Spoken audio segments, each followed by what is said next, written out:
Hi and welcome to the Millennium Chess YouTube channel. In this video I will show you one of my games which I played at the Chess Olympiad in Budapest in September. My name is Lara Schulze. I'm a professional chess player from Germany. I'm WIM International Master and FIDE Master, and I'm part of the German national team.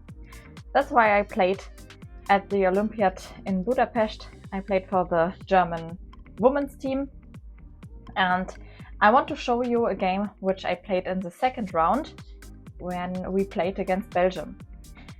I played on board 4 and my opponent was Sarah Dirkens, and I started with the move e4. I always play the move e4. As usual, I have a Millennium chessboard with me and the Mephisto Phoenix chess computer, which I will use to analyze the game and to highlight the critical moments. So I started with e4 and my opponent played the move c5 and went for the Sicilian defense. And I usually play some sidelines here, but in this game I decided to play the open Sicilian. So this was a surprise for my opponent.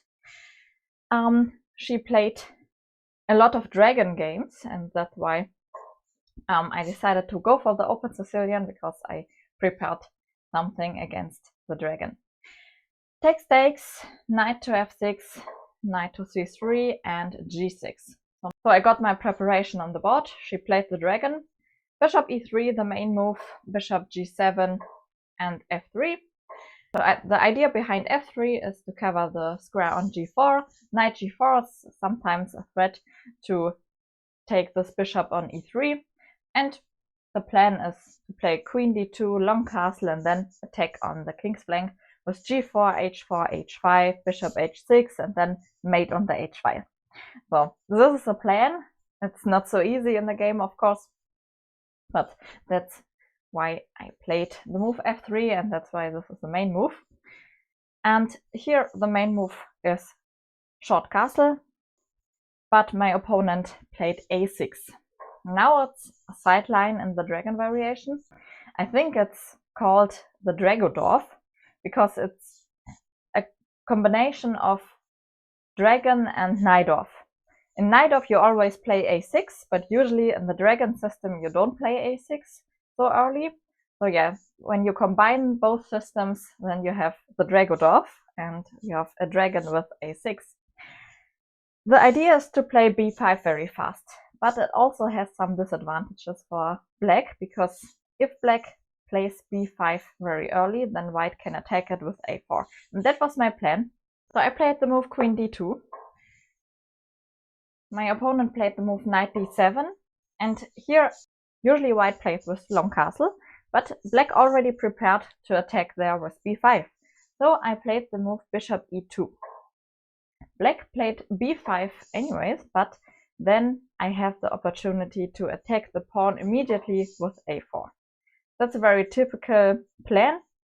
For white, we activate the rook on a1, and the threat is to take on b5.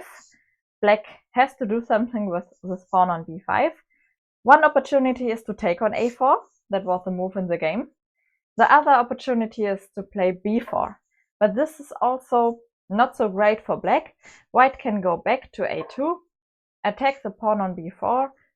Black has to protect it, a5, and then white can play c3. Black has to take, and the knight comes back on a very good square to c3. And the idea is to bring a knight or a bishop to b5. This is a very nice square for the white pieces. Black cannot protect it with pawns, and a knight or a bishop there is very strong. So this is a bit better for white. My opponent didn't play b4, she took on a4, but then my rook is very happy, because now the a file is very nice and we can attack the pawn on a6. We attacked already with the bishop and now with the rook, and this pawn is very weak. Here both is fine for white. We can take with the knight or with the rook. Both is nice. And the chess computer even wants to play short castle and wait with taking on a4.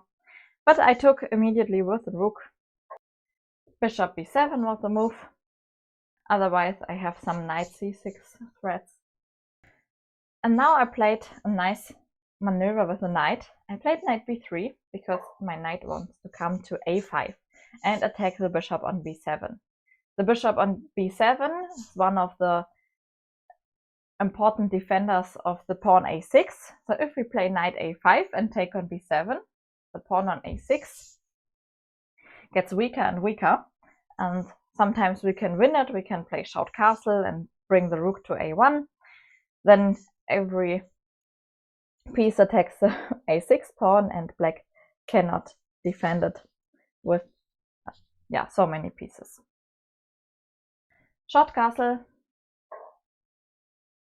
knight to a5, queen c7, short castle.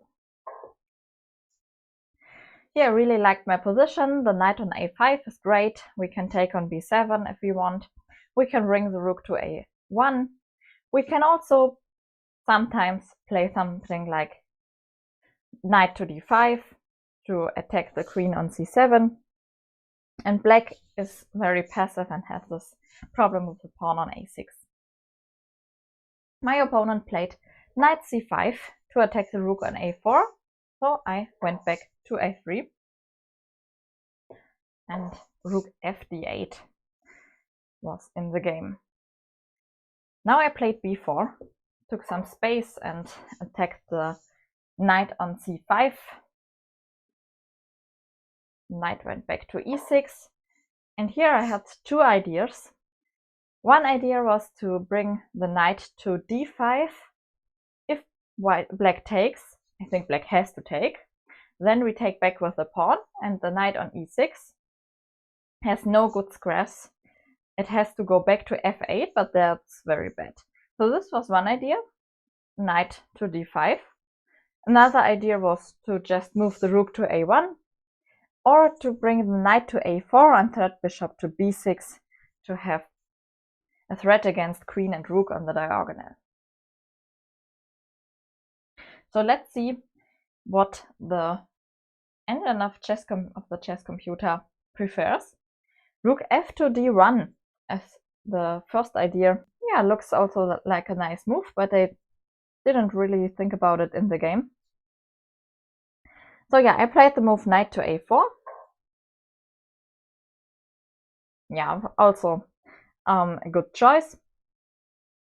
Now we have the threat of bishop b6, and black has to cover this square. That's why my opponent played the move knight to d7. I took even more space with the move c4 and bishop c6. Now I went back to c3. I didn't want to allow bishop takes a4, and knight b6 was in the game. Here I recommend to pause the video and think about what white can do, because here I found a really nice move, which is winning immediately. But yeah, try to find it. Yeah, it's knight d5. Also, now the chess computer says it's +3 for white. You can see the abbreviation bar there, and yeah, it's really good for white now. But why knight d5 is such a strong move? First, black has to take on d5 because we have a fork against knight and queen. So black has to take. If the knight takes, then we take back with the pawn, and we have a fork with the pawn. Bishop on c6 and knight on e6 are attacked. So black has to take with the bishop. Now there's no fork with the pawn, but the knight on e6 has to move. There's only one square for this knight, only f8, and then we can attack the queen with rook c1.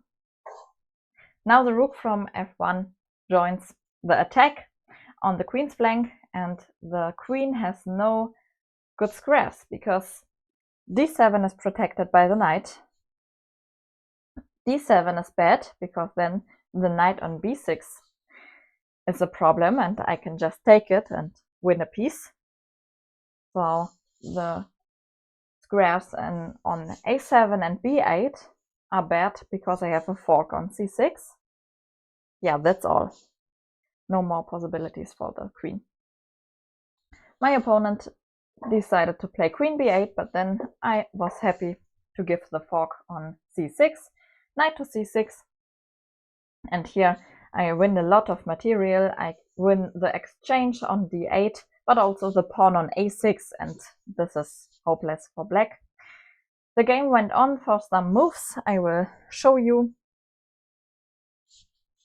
Queen to b7, knight takes d8, rook takes d8, rook takes a6, knight fd7, rook a5, rook c8, bishop a6, takes, takes, queen b8, queen c6.